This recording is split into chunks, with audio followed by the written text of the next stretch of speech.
Good morning, children. So, children, today I am going to take social for class 10.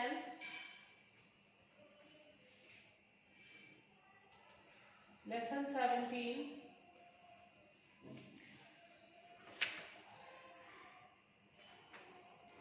Independent India.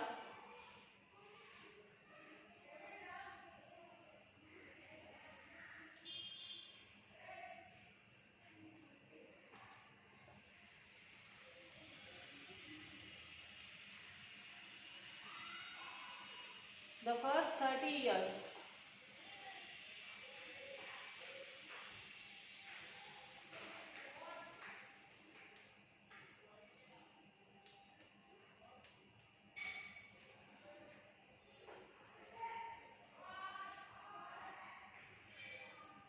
That is from 1947 to 77.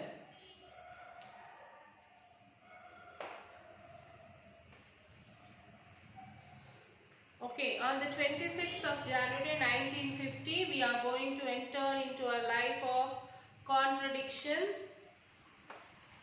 In politics, we will have equality, and in social economic life, and we will have inequality. So in politics, we will be recognizing the principle of one man, one vote, and one vote, one value. In our social and economic life, we shall be reason for our social and economic structure. Continue to deny the principle of one man and one value.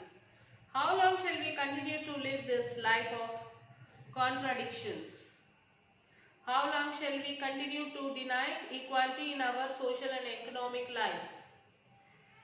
If we continue to deny it for long, we will do so only by putting our political democracy in peril. So we must remove this contradiction at the earliest possible moment, or else those who suffer from inequality will blow up the structure of political democracy this assembly has so laboriously built up, said by Dr. B.R. Ambedkar. So in the 15th chapter, we read about the Constitution of India was made. So the Constitution sought to fulfill multiple goals simultaneously, including making democracy work, unification and creation of a single political community, and bringing about massive social and economic changes. The setting of national goals and putting in place institutional mechanisms to achieve them within a relatively short span of time was undoubtedly a great achievement for the people who had been ruled by foreign powers for more than 2 centuries.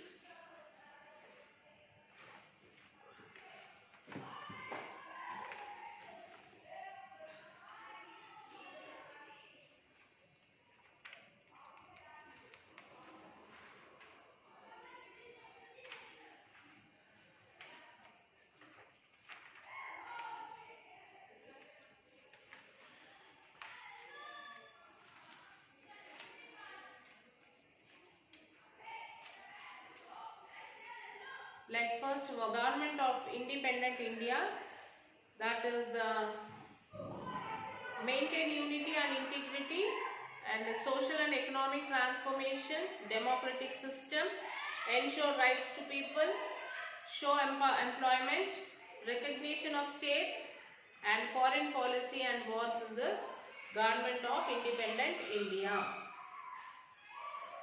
So the Constitution of India sought to fulfill multiple goals simultaneously, including making democracy work, unification and creation of a single political community, and bringing about massive social and economic changes. So development of goals, unity and integrity should not come at the cost of democracy.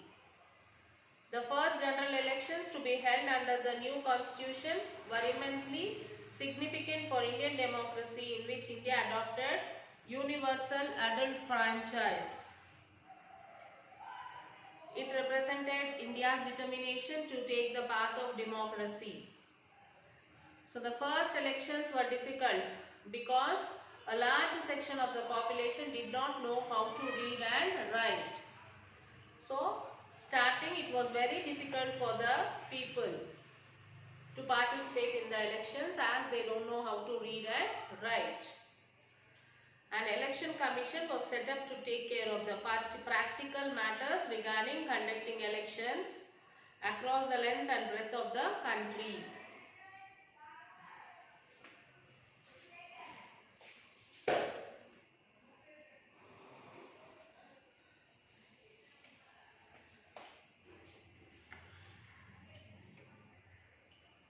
To overcome the problem of illiteracy, the election commission came up with a novel idea of having symbol from the everyday life to represent political parties and candidates.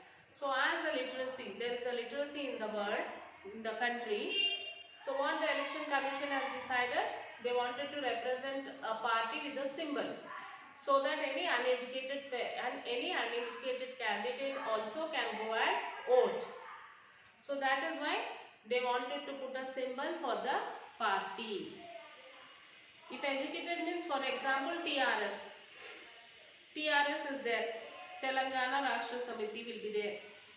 So if educated person is there, he will go and read that and he will put a stamp on that and he will cast his vote. If an uneducated person or uneducated woman is there who went for our voting, she don't know how to read that TRS, Telangana Rashtra Samiti.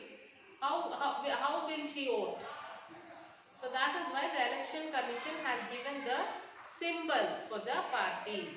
So the uneducated also, by seeing the symbol, they can cast their vote.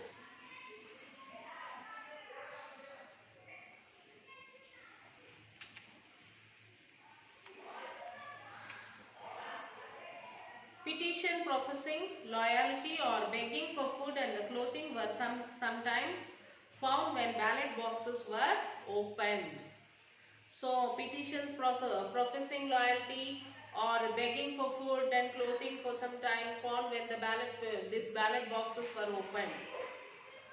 In India, first 3 general elections in 1952, 1957 and 1962. The Indian National Congress won with a huge margin. So the Congress party formed the government in many states. This started what some observers call the Congress system. The various groups with different interests within the Congress party made it appear as if it was party representing diverse interests and positions. So the opposition parties posed only a latent threat and not a real one. It was the strength of the constitutional framework and the democratic foundations laid by the freedom movement which enabled Indian politics to develop a multi-party democracy. Among the first challenges the new nation faced was the demand for reorganization of states on the basis of language. The partition of the country on the basis of religion had created doubts and fears about the security, stability of India in the minds of the leadership.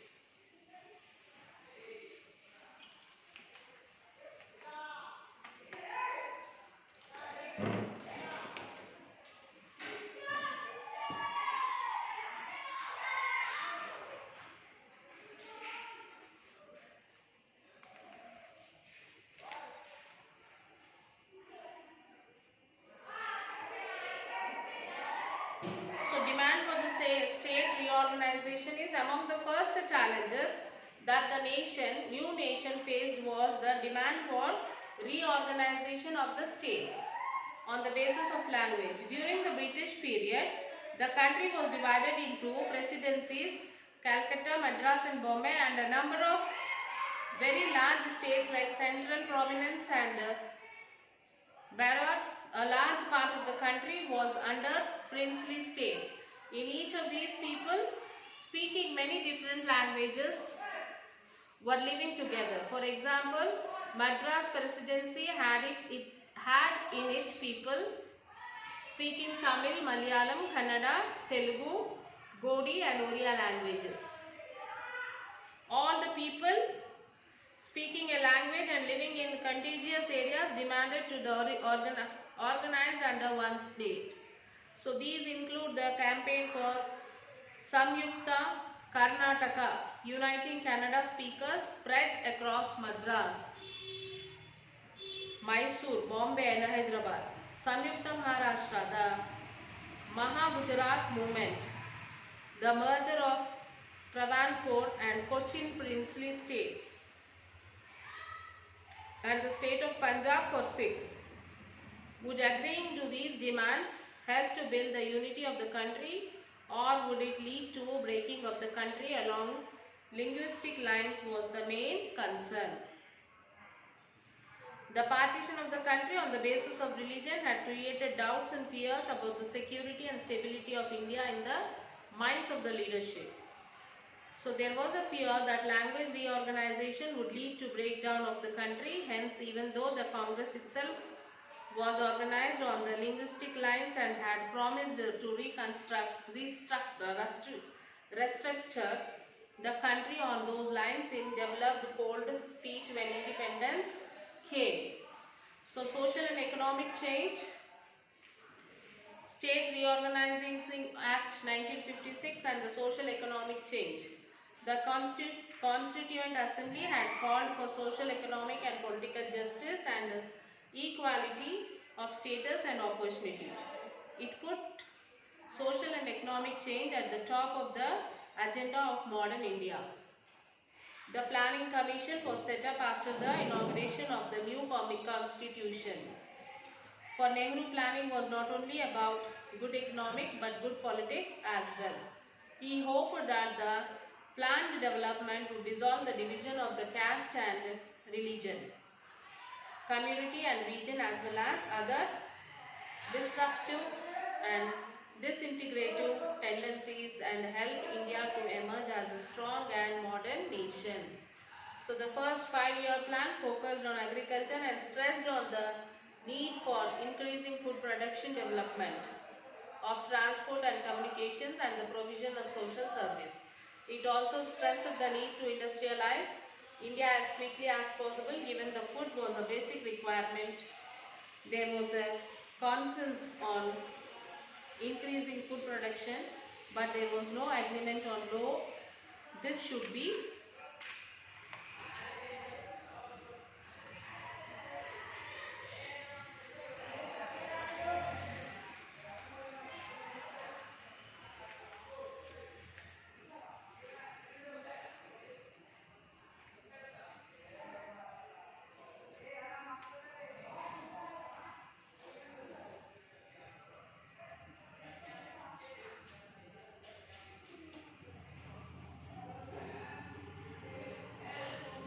Next is the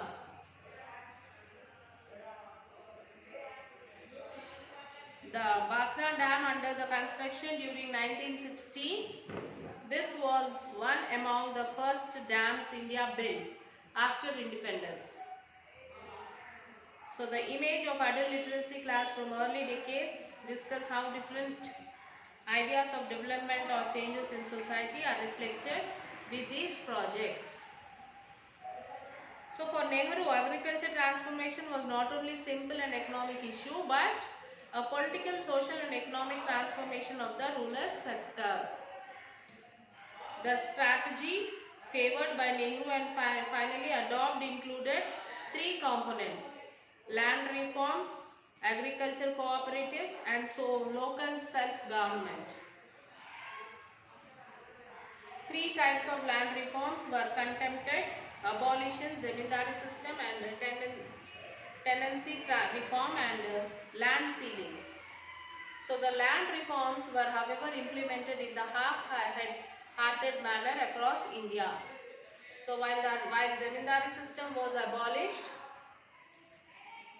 redistribution of land to the landless did not take place. The rich and the powerful in the rural areas are continued to control most of the land. The Dalits continued to be landless, but benefited from the abolition of forced labor and abolition of untouchability. The first 5-year plan focused on improving agriculture by building large dams to irrigate and produce electricity. Dams benefited both the agriculture and the industrial sector. Though there was an increase in agriculture production, it was still not sufficient to meet the needs of the population. The planners felt that for the country to develop, it was essential to develop industries so that more people can shift to town to work in factories and in the service sector. Hence, from the second 5-year plan onwards, the emphasis shifted to industries. You would have read about these aspects of economic development of India in the earlier classes. Foreign policy and wars.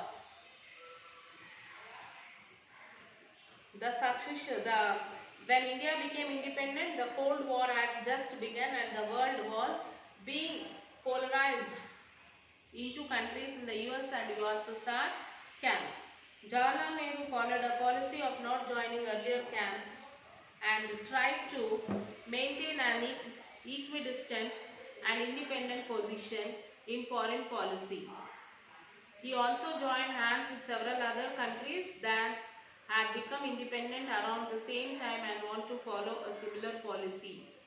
Indonesia, Egypt, Yugoslavia and so on.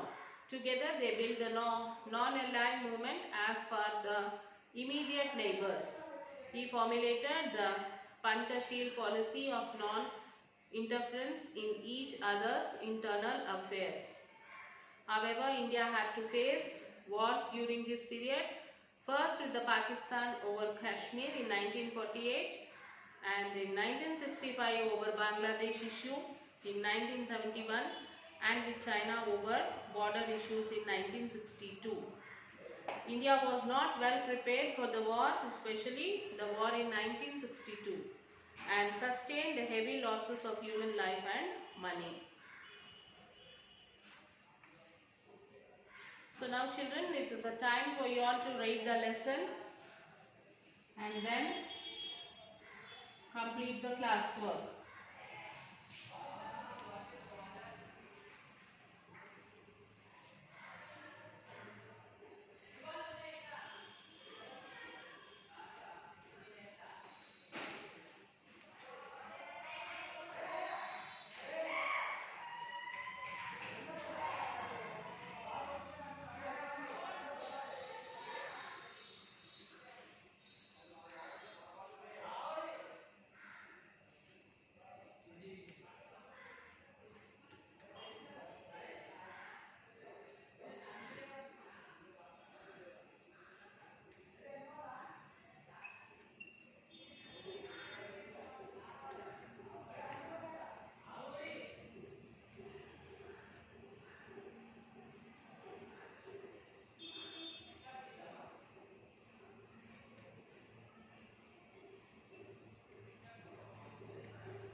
So write this in your classwork, children.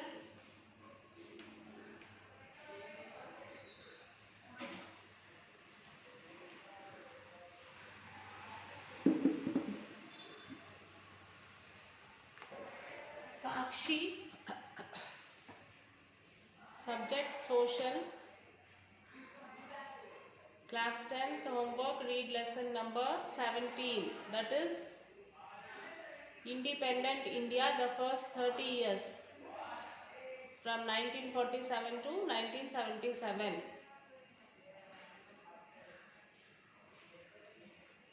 Read the lesson and then you will have to write only first and second question answer.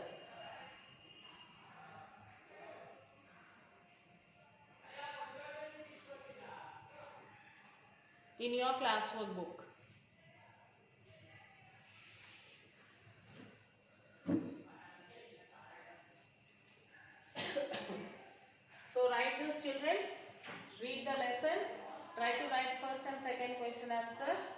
your home, read the lesson and write the answer. Okay, after writing this fun and trick question answer, take the photo and send it to the school mail ID, children. Okay, children, you have to be ready with your books. You have to complete all your classworks. Send it to the school mail ID. Okay, children, so we will meet in the next session and we will continue this class. Till then, take care, children. Bye.